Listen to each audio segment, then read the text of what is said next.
मत्ती की अंजील उसका 18वां बाब। उस वक्त शागिर्द यीशु के पास आकर कहने लगे, बस आसमान की बादशाही में बड़ा कौन है। उसने एक बच्चे को पास बुलाकर उसे उनके बीच में खड़ा किया और कहा, मैं तुमसे सच कहता हूं कि अगर तुम तौबा न करो और बच्चों की मानद ना बनो तो आसमान की बादशाही में हरगिज दाखिल ना होगे।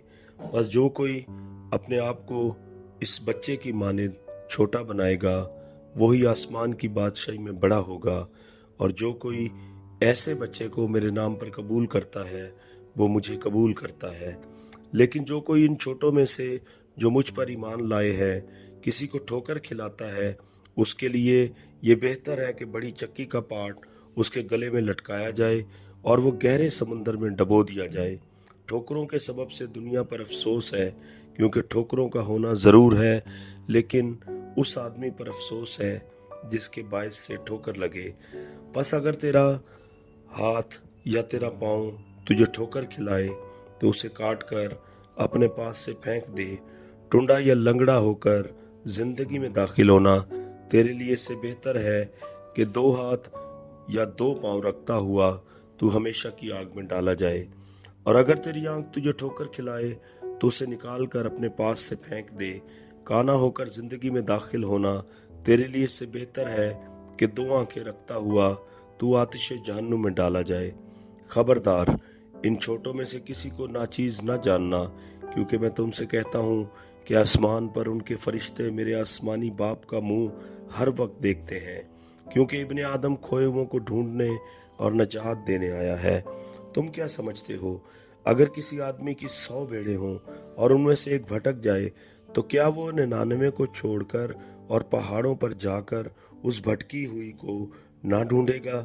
और अगर ऐसा हो कि उसे पाए तो मैं तुमसे सच कहता हूँ कि वो 99 की निस्बत जो भटकी नहीं इस भेड़ की ज्यादा खुशी करेगा। इसी तरह तुम्हारा आसमानी बाप ये नहीं चाहता कि इन छोटों में से एक भी हलाक हो। अगर तेरा भाई तेरा गुनाह करे तो जा और खलवत में बातचीत करके उसे समझा। अगर वो तेरी सुने तो तूने अपने भाई को पा लिया, और अगर ना सुने तो 1-2 आदमियों को अपने साथ ले जा, ताकि हर एक बात 2-3 गवाहों की जुबान से साबित हो जाए। अगर वो उनकी सुनने से भी इनकार करे तो कलीसिया से कह, और अगर कलीसिया की सुनने से भी इनकार करे तो तू उसे गैर कौम वाले और महसूल लेने वाले के बराबर जान। मैं तुमसे सच कहता हूँ कि जो कुछ तुम जमीन पर बांधोगे वो आसमान पर बंधेगा, और जो कुछ तुम जमीन पर खोलोगे वो आसमान पर खुलेगा। फिर मैं तुमसे कहता हूँ कि अगर तुम में से 2 शख्स जमीन पर किसी बात के लिए जिसे वो चाहते हों इत्तफाक करें तो वो मेरे बाप की तरफ से जो आसमान पर है उनके लिए हो जाएगी, क्योंकि जहाँ 2 या 3 मेरे नाम पर इकट्ठे हैं वहां मैं उनके बीच में हूँ। उस वक्त पतरस ने पास आकर उससे कहा, ऐ खुदावंद, अगर मेरा भाई मेरा गुनाह करता रहे तो मैं कितनी दफा उसे माफ करूं? क्या 7 बार तक? यीशु ने उससे कहा, मैं तुझसे ये नहीं कहता कि 7 बार, बल्कि 7 दफा के 70 बार तक।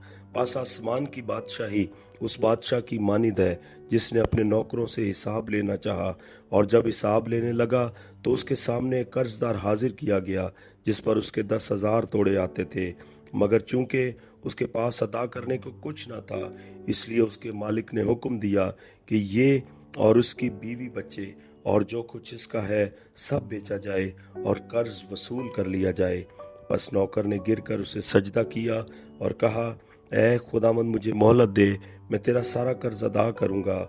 उस नौकर के मालिक ने तरस खाकर उसे छोड़ दिया और उसका कर्ज बख्श दिया।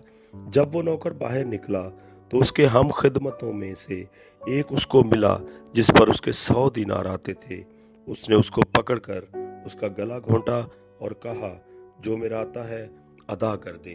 बस उसके हम खिदमत ने उसके सामने गिरकर उसकी मिन्नत की और कहा, मुझे मोहलत दे, मैं तुझे अदा कर दूंगा। उसने ना माना, बल्कि जाकर उसे कैद खाना में डाल दिया, और जब तक कर्ज ना अदा कर दे कैद रहे। बस उसके हम खिदमत یہ حال دیکھ کر بہت غمگین ہوئے اور آ کر اپنے مالک کو سب کچھ جو ہوا تھا سنا دیا۔ اس پر اس کے مالک نے اس کو بلا کر اس سے کہا، اے شریر نوکر، میں نے وہ سارا قرض تجھے اس لیے بخش دیا کہ تو نے میری منت کی تھی۔ کیا تجھے لازم نہ تھا کہ جیسا میں نے تجھ پر رحم کیا تو بھی اپنے ہم خدمت پر رحم کرتا؟ اور اس کے مالک نے خفا ہو کر اس کو جلادوں کے حوالہ کیا کہ جب تک تمام قرض ادا نہ کر دے قید رہے۔